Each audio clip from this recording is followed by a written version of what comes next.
Well, let's talk about Chrono a little more. Believe it or not, they were discussing whether he should be a silent protagonist or not. Sakaguchi said, "This team is the same group that's worked on our earlier Final Fantasy games, so collectively, there's the spirit among us that we work on Chrono Trigger that this is going to be the next step in the evolution of Final Fantasy." Kitase said, "We argued a lot with Yuji Horii over whether Chrono should speak or not." It's funny that he also spelled it with a CH, or at least this person did. Horii said that the protagonist of an RPG must never speak. And at Square, opinions were divided on the issue. We eventually decided to go with a hero who doesn't talk. But once that decision was made, it greatly changed the way we were constructing the event scenes.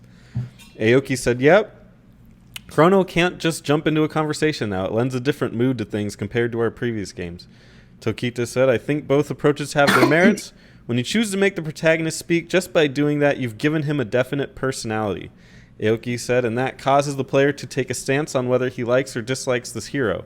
At the same time, if you make your hero do bad things, players will hate him. That's why protagonists in most RPGs who do talk have mostly had bland, inoffensive dialogue.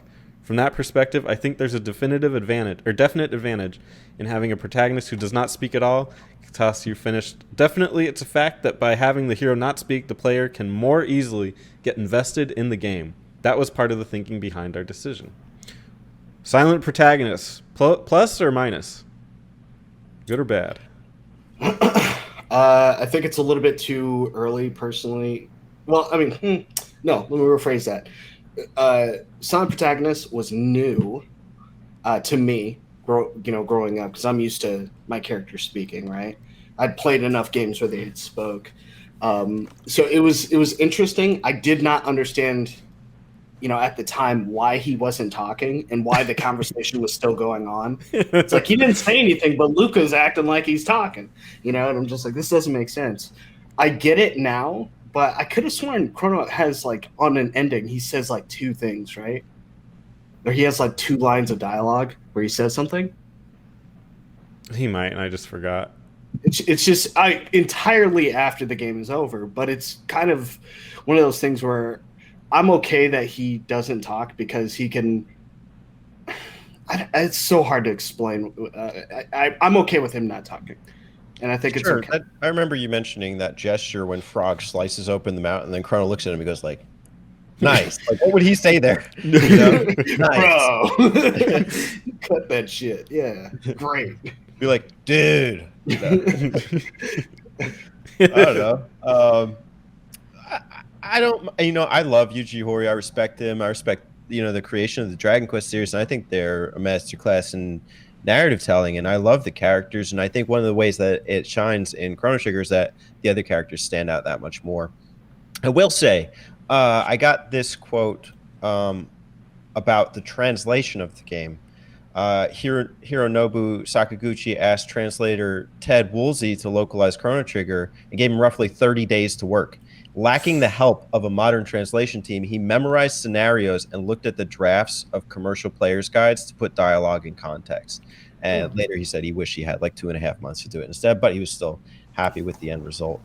I think, given like the lack of like a super effective transition team here or translation team here, they did really good. And I just love the context, the setting, and it's more about that than it is about, Chrono's individual dialogue encounters. And I don't, it doesn't matter to me because I care about it more as the story of a guy who travels through time to experience these different things. And I think that is told well in the sense of like, you understand that this guy is part of this team. And I don't think it communicates in the same way that Dragon Quest tends to, or even Pokemon. I think Pokemon does really well with this, where you feel like a boy on a journey, and it's less about you being like fleshed out and like having distinct characteristics. Chrono's got red hair, man. This guy's already standing out. Like, you're already like, you may be making assumptions about him versus I think in other games with silent protagonists, they do it better because there are less assumptions to be made. It's more so, okay, generic slate, I could fit into this role. I don't know if I'm making sense there. I'm trying. Kev, what's your take on the silent protagonists? Do you think they executed it well? I mean, at the time it was probably fine, but I'm at the point where like I'm so annoyed of having a silent protagonist in games. Like it's such a trope now, but back then, like I get it, but it always does annoy me when like a character doesn't say anything, but everyone's like, "What do you think we should do?" no, yeah, you got a point. I'm like, I don't fucking see anything. Shut up. Yeah, that's stupid. Yeah, for sure. Yeah, I think Zelda has that problem too. But there are some games where they kind of make it funny, be like, you're not much of a talker, right? Whatever. Okay, I'll decide for you. Like, those I always thought were like way funnier. Yeah. Instead of like the ... Oh, you're this character. I'm like, I didn't say that, but okay. Do you think the character in Persona 5 should talk? Yes, solely because you choose his dialogue options, so like in that way, I feel like he's talking. But that's fine because I'm making the decisions and like then it's working out for me. Like when he needs to talk, I decide. But otherwise, like if you're gonna make him talk, like I feel like a predetermined dialogue is the best way. My thing is he's so flashy. It's like why not just give him the voice options, and then you could even like hear the dialogue after you select it. Yeah. So I think that's a missed opportunity. I think Chrono is just so dull at the end of this thing. Like, I mean, yeah, there's moments where it's like he died and whatever, but it's even missing that little like kind of like dialogue selection option. I don't know. If we look at it, like almost immediately, we have Final Fantasy VII coming out. So, you get your example of a silent protagonist that could have been silent, but they chose to give him a voice, and he became one of the legendary characters of all time. Is Cloud? He has the Cloud shrug. I think he had more of a story to tell is the other thing too, because like if you look at it from Chrono's standpoint, Chrono gets we're talking spoilers, right? Like we can talk about Chrono gets killed, you bring him back, he's just gonna be like, all right, let's do the thing. That's it, like that's all his character really is. Yeah, sure, again. But couldn't you have made his death more impactful if he had more of a character behind it? Well, I mean, with those anime cutscenes, yes, that is more impactful than just he's standing in front of Scala, whatever, right?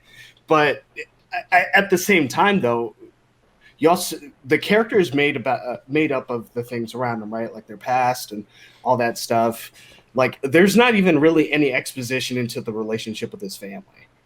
He's straight to the fair, and that's kind of it. So he didn't have a story to tell. So due to that reason, don't talk. Because all you're going to say is basic stuff. Every single character has more of an interesting story than Chrono does. Not to his detriment. Chrono keeps things moving forward. But Chrono's all the time, all he's ever going to say is, let's do that. Sure thing.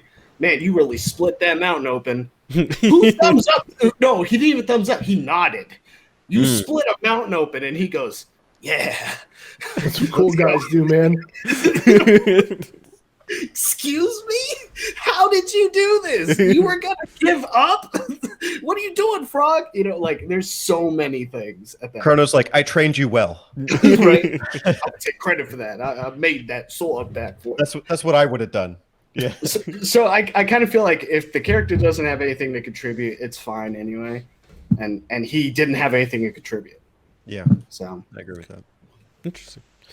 Oh, what do you guys feel if there was one sentence you're going to highlight there, it's got to be Yuji Horii arguing that the protagonist of a story must never speak. Yeah, that's wrong. Like that. How do you guys feel about that quote? I don't think in game design you should have absolutes like that because the purpose is to be creative. You're restricting yourself already by going, this is a universal rule. Why? Because some arbitrary reasoning that you've deduced. You're barely moving into the heyday of RPGs, and you're just like, nah, we don't do that here. Like that's so lame to me. And to be fair, I mean, this could be a translation error.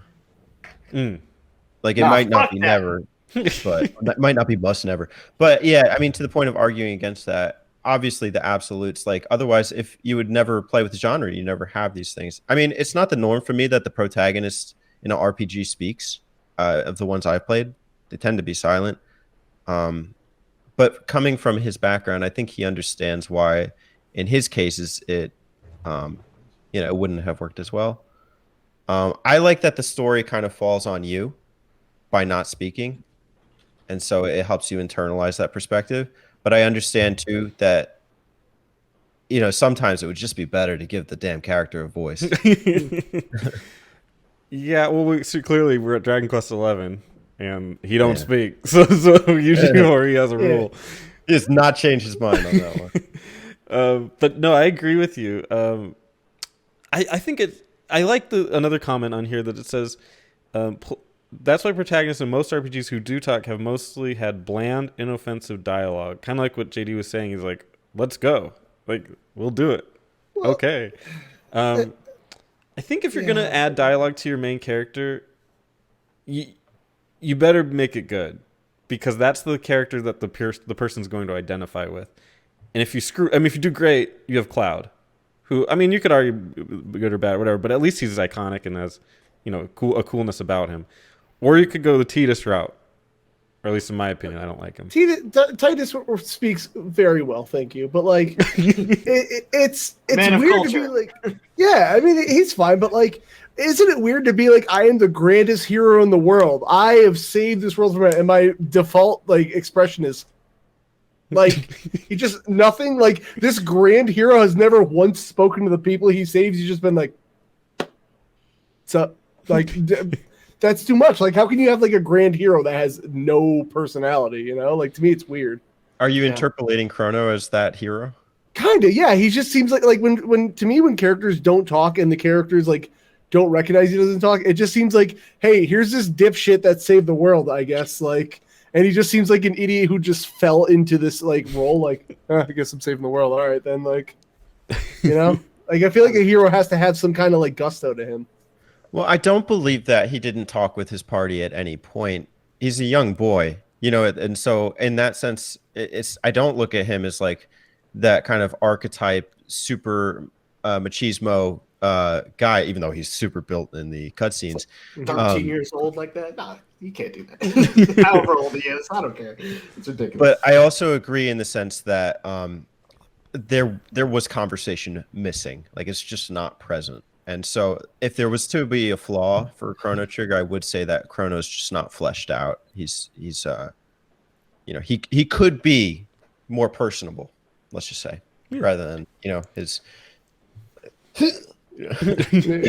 My thing, I mean, does he? That's its own question. Well, two questions. One, is he actually speaking? The game just isn't telling us, which I believe to be the case personally, because his mom is probably like, why am I even talking to that boy? He doesn't even respond. Wake up if you want to, kind of a thing. But the other part too is, like, when you look at,